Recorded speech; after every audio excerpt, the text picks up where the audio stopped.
Bienvenidos a Buscando Musas, el podcast de los creativos empedernidos. Hablamos con artistas y profesionales sobre sus procesos creativos, ideas y anécdotas para inspirarnos e integrar la creatividad en la vida diaria y descubrir nuevas maneras de disfrutar creando. Soy Miguel Alciturri y a continuación, comenzamos. Hola a todos, bienvenidos a Buscando Musas y hoy estamos aquí con Andy Freire, ilustradora de La Coruña. Andy, tú empezaste en A Coruña con el grado superior, ¿no? Sí, y en grado superior en artes plásticas y diseño, y especializado en ilustración. ¿Siempre tuviste claro hacia dónde ibas a tirar o fue una decisión un poco más tardía? Bueno, sí que cuando estaba en el instituto, ya para cuando había que elegir la rama en bachiller, me cambié de instituto para poder hacer un bachiller que fuera artístico.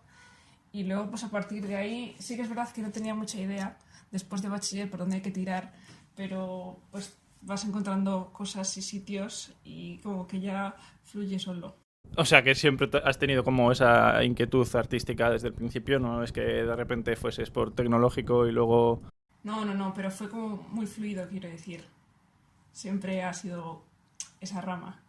Luego, eso, ¿cómo comparas también tú de haber estado en un grado superior la experiencia a luego pasar a una Academia de Bellas Artes o el máster luego en Valencia? Bueno, pues es que más que el grado depende un poco de cómo den las materias en cada sitio o de la edad que tengas incluso, porque yo seguro que cuando empecé el grado superior, que tenía 18, había otra gente que tenía pues 20 y pico, que seguro que para ellos fue otra cosa totalmente distinta, porque ellos ya, había gente que venía ya de Bellas Artes y venía con una base y, por ejemplo, para mí era como todo probar y empezar y como más experimental, no sé. Depende un poco Claro, de y lo que luego, hayas hecho antes. O sea, porque además primero hiciste el grado y luego fuiste a la carrera. ¿También viste en la carrera, sino también alguna diferencia? Porque en la carrera la gente como que empieza también y en el grado hay gente que viene de la carrera. Entonces, ¿tú en el grado te viste con alguna diferencia de conocimientos o viste útil hacer el grado antes que la carrera? Ahí igual sí que si pudiese elegir ahora lo habría hecho al revés, porque Bellas Artes es tan amplio que es más como para decidir por dónde quieres tirar. Y sin embargo, el grado que hice estaba enfocado a ilustración, que igual ya es más específico, y sí que entiendo que igual tiene más sentido hacerlo después cuando ya has probado todas las cosas que te puede dar Bellas Artes, porque hay muchas ramas diferentes. Pero aún así, para mí fueron cosas totalmente diferentes, porque Bellas Artes era muy probar cosas diferentes y el grado era más enfocado un poco a diseño, por así decirlo. Pero si Y luego el máster, ya teniéndolo claro, tiraste por el máster de ilustración en Valencia.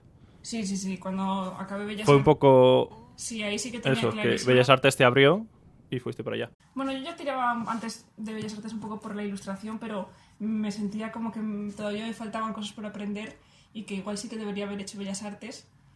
Y luego ya sí que tenía súper decidido que lo que quería hacer era ilustración y sabía que iba a hacer ese máster, vamos. ¿Y cómo fue también la transición o el igual salir de casa? Sé que empezaste en el grado de La Coruña, pero el salirte a Salamanca o el irte a Valencia después, ¿fue una cosa fácil? ¿Fue una decisión porque no tenías otra o no había ninguna otra opción que estudiar dentro de la comunidad autónoma, etcétera? Bueno, sí que había Bellas Artes en Vigo, creo que sí que estaba más cerca, pero mudarme iba a tener que mudar igual y pues ya me daba igual cuántos kilómetros fuera porque vas a estar el mismo tiempo fuera de casa y lo decidí un poco pues según lo que daba cada universidad, porque dependiendo del sitio pues dan más unas ramas u otras y el que más equilibrado me parecía era Salamanca y por eso me fui allí, pero vamos que yo tenía muchas ganas de irme fuera, así que eso para mí no fue un problema. O sea que no hubo ningún tipo de problema No. en la hora de decir me voy a casa, voy a experimentar fuera, me voy a desarrollarme también como artista. No, la verdad es que pues tenía muchas ganas. A ver, tenía 20 años, así que me parecía genial. Eso es. El tema de la experiencia en sí dentro de cada sitio. O sea, en el grado igual estás más enfocada a diseño, en Bellas Artes es un poco más a encontrar un camino y en el máster es también a proyectos de ilustración. Sí. ¿Cómo te viste tú también dentro de cada uno, en la experiencia de con los proyectos o con los compañeros o qué tipo de dinámicas ves que sacas de cada uno? Pues a ver, en el grado me lo pasé muy bien, pero era todo muy general. Como que yo acabé el grado y todavía no estaba segura de qué era diseño, qué era arte, qué era ilustración, porque estaba todo un poco mezclado. Había asignaturas que eran de diseño, pero había asignaturas que eran como una especie de mini bellas artes con dibujo y así, entonces como que te empiezas a interesar más por las cosas, pero todavía estás un poco disperso.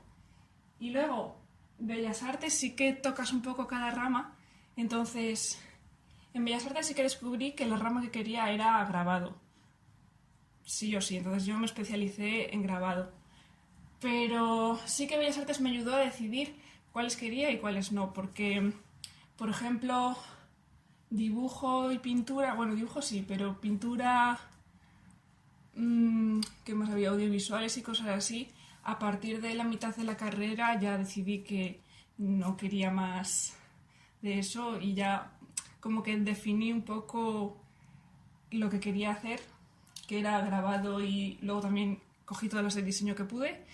Y son cosas muy diferentes, grabado y diseño, porque una es muy práctica y otra es como muy artística, pero como Claro, eso es como sí, pero los dos como que polos. esas dos las elegí y van como un poco por los dos caminos. Y luego ilustración sí que ya es muy enfocado a lo profesional, a hacerte autónomo, a tener tus proyectos. Ya deja de ser artístico para ser práctico, ¿sabes? Ujú. Esa es un poco la Luego eso, diferencia. también quería hablar un poco de las salidas profesionales que tendría cada uno. Y sobre todo el tema que has mencionado también de eso, de autónomo versus igual un estudio de diseño o cualquier cosa. ¿Te ves tú que la única o que una de las mejores salidas aquí en España en concreto, no sé si habrás tenido experiencia con el extranjero, pero aquí en España es el autónomo para la ilustración, etcétera? A ver, es que realmente ilustración, no puedes dedicarte a la ilustración de otra forma que no sea autónomo, porque dentro de las empresas no tienen a ilustradores contratados en plantilla. O sea, a diseñadores gráficos sí, sí que si vas, es que mi máster era de diseño gráfico e ilustración en las dos cosas. Si vas por diseño, sí que hay muchos estudios de diseño en los que puedes trabajar. Ahora, a ver, sigue estando un poco mal visto el mundo creativo, mal visto en el sentido de poco valorado, pero sí que ahora hay muchos Sí. estudios de diseño. En el caso de la ilustración, no te contratan las empresas, contratan a ilustradores porque suelen ser encargos puntuales. Entonces es un poco lo único que puedes hacer. Menos la rama por la que estoy tirando yo ahora mismo, que es ilustración textil para hacer los estampados y estas cosas, que sí que las empresas textiles tienen a sus propios ilustradores, diseñadores en plantilla. Claro. Luego, más hablando de ese campo concreto, de la ilustración para el textil, tú te mueves dentro de varias ramas, por así decirlo, de la ilustración, como serían el textil, la ilustración de producto, editorial, cartelería, etcétera, que se podrían denominar un poco también como artes aplicadas, o sea, más la ilustración, pero aplicada a un objeto real al final que se reproduce, etcétera. No es como igual tanto la exposición, aunque sí que también has hecho cosas para exponer. ¿Cuál ves que es un poco ahí la diferencia a la hora de trabajar Pues yo creo que eso es un poco respecto? la diferencia que hay entre lo artístico y, a ver, la ilustración y el arte es un poco la diferencia esa, que la ilustración pues está pensada para luego ser un producto y ser reproducido. Y igual el arte como es algo un poco sin un briefing, sino que lo haces para ti mismo y así, pues es para exposiciones. A ver, la ilustración también se puede exponer, pero como que la idea inicial de la ilustración es que luego vaya a ser producto. Claro. Y bueno, luego dentro de tus campos, vaya, sí que tocas estilos más derivados de la técnica, como podrían ser el linóleo, el grabado en tu caso, y luego también el digital. ¿Cómo ves también un poco la diferencia entre esas dos o cuánto del estilo también deriva de la propia técnica? Bueno, es que ahí son dos cosas diferentes, pero como las dos me gustan mucho, como que yo las he llevado los dos caminos como un poco a la vez, eh, un poco separado, porque el grabado es un poco más como hobby, porque me apetece hacerlo, porque hay imágenes que quiero hacer, y la ilustración es más, pues que es algo que me quiero dedicar profesionalmente, pero siempre los llevo como a la vez y como que también hay cosas similares en el estilo a la hora de dibujar, porque al final como que de trabajar en las dos cosas a la vez se te mezcla un poco las dos cosas. No sé si me estoy explicando. Sí, sí, sí. Luego, claro, dentro de cada uno, por ejemplo, tienes unas limitaciones, ¿no? O un flujo de trabajo en la linotipia, por ejemplo, en el línea grabado, etcétera. Por ejemplo, solo puedes trabajar de un color en un color, con ciertas limitaciones, haciendo máscaras, etcétera. Y en el digital, por ejemplo, puedes tener una libertad completa con tema de color. Y no solo con eso, sino a la hora de reproducirlo también, el grabado tiene sus limitaciones y el digital también. Hay que luego pasarlo a físico de alguna manera, si quieres pasarlo a físico, reproducirlo y mandarlo online de determinadas formas. ¿Cómo ves ahí el desarrollo de un trabajo, el proceso, dependiendo de cada plataforma? O en cuál te sentirías igual más cómoda dentro de lo que es el diseño, el elaborar una pieza para luego aplicarla a textil, por ejemplo, o a alguna otra de tus ramas? Bueno, a ver, en realidad el linograbado sí que lo podría usar como para crear una ilustración usando la técnica y luego pasarla a digital y usarlo eso sobre producto. Realmente para ilustración puedes usar cualquier técnica, pero sí que te limita el linograbado, por ejemplo, la técnica te limita porque tienen que ser cosas planas, aunque puedes hacerlo en varios colores, tiene que ser siempre mancha. Y pues en digital tienes muchas más, puedes hacer muchas cosas, o sea, todo lo que, las texturas que tú quieres hacer, puedes hacerlas. Ahora, yo, el proceso creativo es un poco el mismo porque bien haga ilustración o haga linograbado, empiezo haciendo el boceto de la misma forma que lo hago digitalmente en el iPad. Lo que pasa es que luego el acabado, dependiendo de para qué lo vaya a usar, es uno u otro. Pero al principio empiezo siempre igual, hago el boceto digital y si es para linograbado, luego lo hago solo en mancha y línea. Y si hago digital, pues ya hago texturas, uso pinceles, colores, acabados. Luego, dentro de ese estilo o ese modo de trabajar derivado de cada técnica, tu estilo en concreto también tiene un desarrollo o unos patrones reconocibles como serían la representación de ciertos objetos, como por ejemplo podría ser la naturaleza, las mujeres, el folclore, etcétera. ¿De dónde coges tú un poco inspiración, sobre todo para las piezas que haces un poco más para ti o para reproducir, o el estilo que más te gusta? Bueno, a ver, sí que es verdad que la inspiración para las dos cosas es la misma, así que siempre va a haber parecido entre las dos cosas, aunque sean técnicas diferentes. Y bueno, pues como que la inspiración y los elementos que se repiten y cosas así en las ilustraciones de alguien mmm, no es algo que buscas en ese momento, voy a inspirarme ahora en esto, es algo que como que viene contigo desde hace mucho, son cosas que vas cogiendo, no sé si me estoy explicando, que según tú vas creciendo, pues Sí, que te interesan al final, es un poco de lo que has ido consumiendo, eso es. sí, de lo que vas consumiendo, pues se te va como quedando. Por ejemplo, yo pues desde que era pequeña pues tengo como libros de plantas y cosas así porque me gustaban, entonces lo vas desarrollando con el tiempo, no es algo que elijas de repente, me van a inspirar las plantas o cosas así.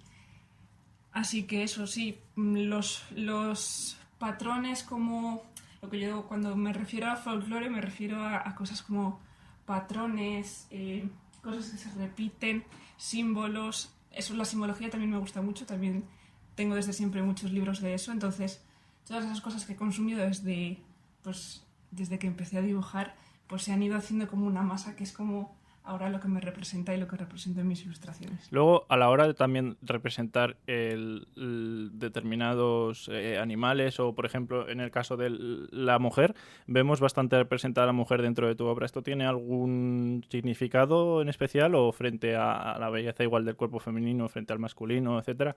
¿Es como una decisión consciente o más de lo que te has sentido tú cómoda a la hora de representar?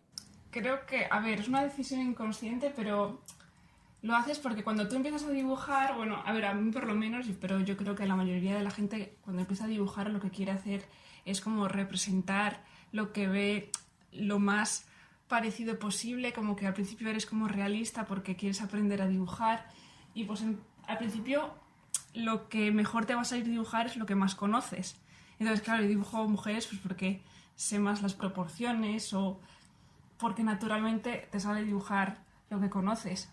Y claro, luego después de tanto tiempo dibujando pues mujeres siempre, ahora ya como que se me haría raro cambiar otra cosa. Claro. Y luego, a la hora de encontrar también algunos motivos o ramas por las que tirar, ¿también te fijas en otros ilustradores o ilustradoras?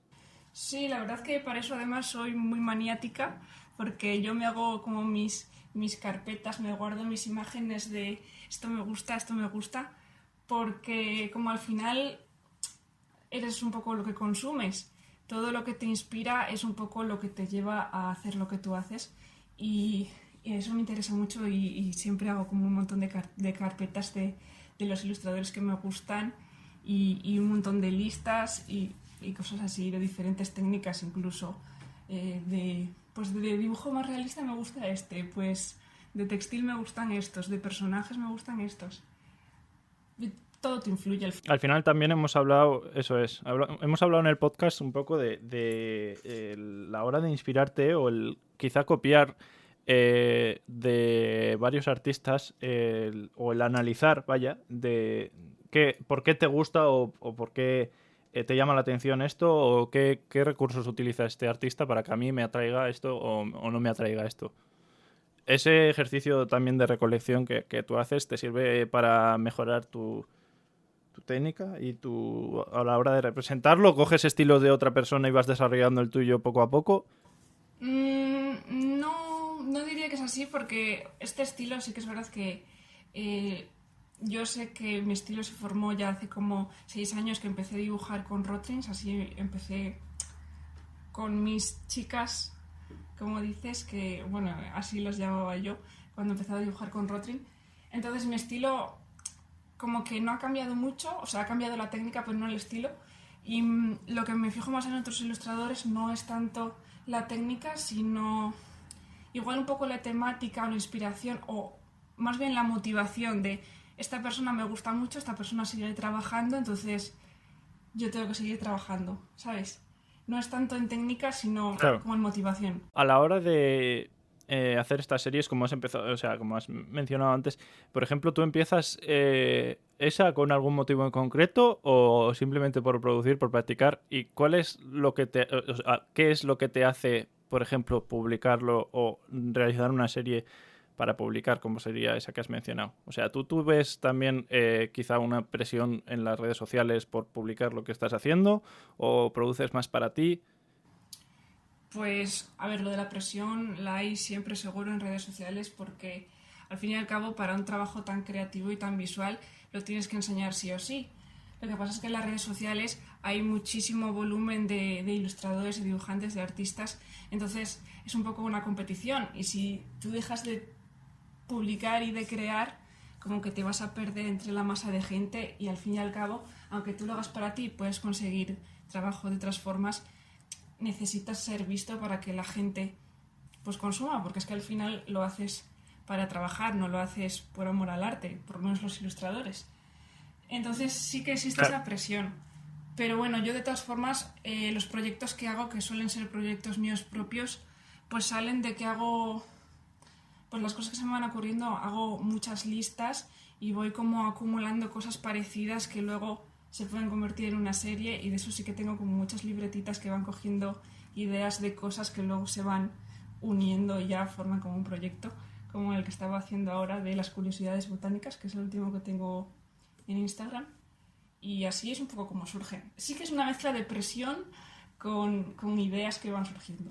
La hora también de coger un proyecto personal, igual poder profesionalizarlo o sacarle provecho, como por ejemplo con prints o con reproducciones más, pues por ejemplo que es una obra artística que has desarrollado tú, pero puedes sacarle provecho al final también haciendo reproducciones y vendiéndolas. Sí, para eso un poco también lo separo el grabado y la ilustración, porque en la ilustración sí que me quiero dedicar a ello como autónoma para hacer productos. Y para hacer exposiciones y vender originales es un poco la idea que tengo de hacerme un taller de grabado y poder exponer y vender esos prints originales. Es un poco la mezcla entre rollo artista e ilustradora de producto, por así decirlo. Y pues sí, voy a intentar llevar las dos cosas a la vez. Eso, a la hora, por ejemplo, de realizar más tiradas o series con un objetivo de venta, por así decirlo, como por ejemplo podría ser una baraja de tarot o unas láminas, unas pegatinas. ¿También tú realizas eso, o sea, con la idea también desde el principio voy a crear una serie para producirla y venderla? Pues no siempre, porque hay cosas que las dibujas porque te salen en ese momento y te apetecen. Entonces, después de haberlas dibujado, sí que le ves una finalidad, porque pues luego hay gente a la que le gusta que te dice que quiere una, luego otra persona te dice que podrías hacer pegatinas de esto. Entonces, al final lo haces un poco porque alguien quiere que lo hagas y que lo va a consumir. Las pegatinas antes sí que... O sea, que depende de la respuesta también a la hora de publicar. Yo qué sé, imagínate que publicas una ilustración que tú no te piensas al principio que vas a sacar una serie de impresiones de ella, pero de repente a la gente le empieza a gustar y tú te planteas en ese momento ya... Sí, a veces me pasa porque a veces la gente me habla por alguna red o algo y me dice, oye, ¿no tendrás prints de esta imagen? Y algo que yo había hecho solo porque ese día estaba dibujando y luego me piden un print o cosas así. Eso pasa a veces. Luego hay veces que sí que los hago a propósito. Las primeras, cuando estaba en Bellas Artes, sacaba como un paquete de stickers al año. Las primeras surgieron un poco sin querer porque hice unos cuantos dibujos que tenían como una temática en común. Entonces hice un paquete de pegatinas con todas esas. Y como a la gente le gustó mucho, al menos a la gente que conocía y la gente me las pedía, pues hice al final uno cada año. Entonces las siguientes sí que las hice a propósito para que fuera producto y para vender, pero luego hay otras que sale como natural, sin querer. El tema también de dentro de las universidades, por ejemplo, que te permiten tener casi acceso o que hay algunas iniciativas también, no sé si tú habrás tenido por tu cuenta o si no, también heredado de la universidad, el hecho de exponer también y de montar exposiciones como para exponer tu obra, porque hay muchas veces que tú trabajas para ti y otras también que trabajas o para exponer la obra que hayas realizado o pensando ya en la exposición y empiezas a elaborar una serie. Pues me han pasado las dos cosas, la verdad, porque gracias a Bellas Artes sí que hice... Bueno, había como unas exposiciones conjuntas que salían a partir de Bellas Artes, por ejemplo, de grabado, que fui a dos, aunque una luego se canceló. Sí que es gracias a las clases que tú estás haciendo el trabajo, porque tienes que hacer un trabajo, entonces eliges un poco lo que quieres hacer y no piensas que va a estar en exposición, pero luego alguien te selecciona. Pero luego otras veces sí que es verdad que conoces sitios que acogen así como artistas para hacer exposiciones, entonces las haces a propósito. Por ahora eso no me ha pasado porque las exposiciones que he hecho han sido como coger cosas que igual la técnica era el común y no la temática. Pero sí que pasa, sí que salen cosas de estudiar de Bellas Artes bueno, y de ilustración, que salen un poco de eso, de haber estado trabajando en cosas propias, que luego de repente pues te sale una exposición. Y luego igual a partir de ahí dices, vale, pues si este ha valido para una exposición, puede ser una serie para hacer una exposición yo sola en vez de conjunto, por ejemplo. Claro. Y buscarte también a veces arrancarte también a preguntar, que muchas veces nos quedamos cómo voy a tener yo el síndrome del impostor ese, cómo voy a tener yo una exposición aquí si pueden estar tantos artistas que conozco yo que son aquí, por ejemplo, locales que no están haciendo cosillas. Entonces, a veces yo creo que nos falta un poco la motivación al preguntar. aunque seamos un proyecto pequeño o un artista que no es conocido hasta ese momento, el hecho de preguntar o el de decir, oye, ¿me cedes este espacio durante 2 semanas para hacer una exposición? Muchas veces nos puede ayudar a sacar nuestro nombre ahí fuera, vaya. Sí, no, y eso pasa mucho, que muchas veces no haces cosas no porque no sepas que no vayan a funcionar, sino porque piensas tú mismo que, pues si me van a decir que no, ¿cómo voy a exponer yo aquí? Pero tampoco hace falta que sea un sitio muy grande. Hay muchos sitios que hacen exposiciones que no sabemos, por ejemplo, bares o cafeterías. Yo ahora, pues la mitad de las que he hecho han sido en bares y cafeterías que no son sitios grandes, pero que están dispuestos a acogerte y que luego al final igual va más gente que yo que sé, que una exposición más grande. Pero sí, es un poco echarle un poco de confianza y decir, bueno, pues si no me cogen, no me cogen, pero voy a probar. El no ya lo tienes, ¿no? Es como, vamos un poco a también ya aprovechando que joder, metes un trabajo y metes horas en realizar una obra, ya pues aprovecha y exponla. Sí, a ver, es difícil, sí, porque pues hay mucha gente que se dedica a esto, aunque no lo parezca, y, y está eso, el síndrome del impostor que te va a decir que tú no vas a ser el elegido para hacerlo. Pero que aunque tengas miedo de que te cojan en un sitio grande, pues hay un montón de otras opciones donde exponer o proyectos en los que participar, que son colectivos, los ayuntamientos hacen muchos, en galerías. Tampoco hace falta irse a pensar, en este sitio solo cogen. El hecho de coger y montarte tu propio portfolio o tu propio página web, por ejemplo, a la hora de exponer tu trabajo y conseguir que se te vea. Uh-huh. ¿Y consideras importante esa tarea también a la hora de, pues, igual no recolectar trabajos tuyos en una libreta y que no los vea nadie? Bueno, claro, a ver, si eres artista, igual no importa tanto, pero si eres ilustrador, que tú para lo que haces ilustraciones es para un producto y es para tener un trabajo porque vives de la ilustración o es algo romántico del arte por el arte, pues sí que es importante, sobre todo nuestro trabajo que es visual, ya lo he dicho antes, tienes que tener un sitio donde se te vea porque nadie que no sepa cómo vas a hacer el trabajo te va a contratar sin haberlo visto antes. Porque también es algo muy particular, cada ilustrador es muy diferente, entonces la gente tiene que verte en redes sociales y en portfolio. Sí que es verdad que luego es difícil que pongo en mi portfolio porque he hecho muchas cosas y bueno, tienes un poco que seleccionar los trabajos que más podrían ser reales, por así decirlo. Si tuvieses que darle un consejo a una persona que está formándose o que tiene inquietudes creativas dentro de lo que tú conoces, por ejemplo, ¿qué consejos le darías un poco para ponerse ahí fuera o, por ejemplo, conseguir todo este tipo de cosas que igual tú has tenido la iniciativa de hacer, como por ejemplo las prints, una exposición, tener un buen portfolio, etcétera? A ver, pues le diría que muchas veces las oportunidades pues pasan un poco sin querer, así que haga todos los trabajos que haga pensando en que pueden ser un producto final, que pueden ser algo, porque a veces pasa, me ha pasado por ejemplo con un proyecto que ilustré un CD para un grupo de música que eso era una mezcla entre proyecto personal y trabajo para clase y al final se hizo real, entonces eso mi consejo es que cuando hagas algo lo hagas pensando que igual puede ser real, porque luego pasa. Eso siempre estamos también a la hora de publicar nuestros proyectos, siempre estamos a un proyecto o a un post de que nos lo vea la persona con la que queremos trabajar o nuestro cliente ideal, vaya. Claro, es que nunca sabes quién va a ver eso, aunque tú no estés seguro o no lo hayas hecho para que sea un producto, tú nunca sabes quién lo va a ver y va a decir, oye, pues tienes esto en venta, porque esas cosas luego pasan. A ver, no siempre, obviamente tú te tienes que buscar un poco la vida, por así decirlo, no puedes estar esperando. Sí, tampoco es eso, el sentarte y esperar a que te caigan las cosas del cielo. Es un poco estar trabajando en lo tuyo, pero... Claro, pero pensando que pueden ser reales. Uh-huh.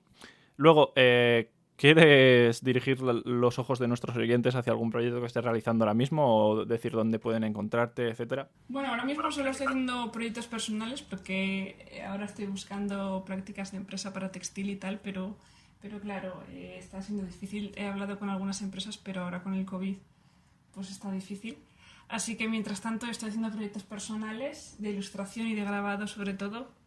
Y pues nada, ahora estoy muy a tope subiéndolo todo a Instagram, por eso, porque antes sí que tenía más síndrome de impostor y ahora me he decidido a subir cosas. Entonces, si alguien quiere verlas, mi Instagram es @freireandy. Y luego dentro también hay un link para mi página web que está un poco todavía en proceso de mejorarla. Pero bueno, ahí tengo también más trabajitos más reales que lo que tengo en Instagram, que es más personal. Y ahí podemos encontrar tu tienda también para algunas de las prints. ¿Sigues teniendo prints disponibles o pegatinas o cosillas así para que te apoye la gente? Ahora mismo no tengo nada puesto, pero sí que me quedan unos paquetes de pegatinas que voy a subir, y estoy haciendo un fanzine que voy a subir también cuando lo haya acabado. Y la tienda lo uso tanto para ilustración como para grabado, y para grabado sí que estoy ahora tallando pues la próxima imagen que voy a hacer, y cuando la tenga sí que la subiré a la tienda, y el link está en mi página web. Perfecto, mucha suerte, Andy, y muchas gracias por contarnos también tu experiencia y tu visión sobre todos estos campos. Nada, muchas gracias a ti por invitarme.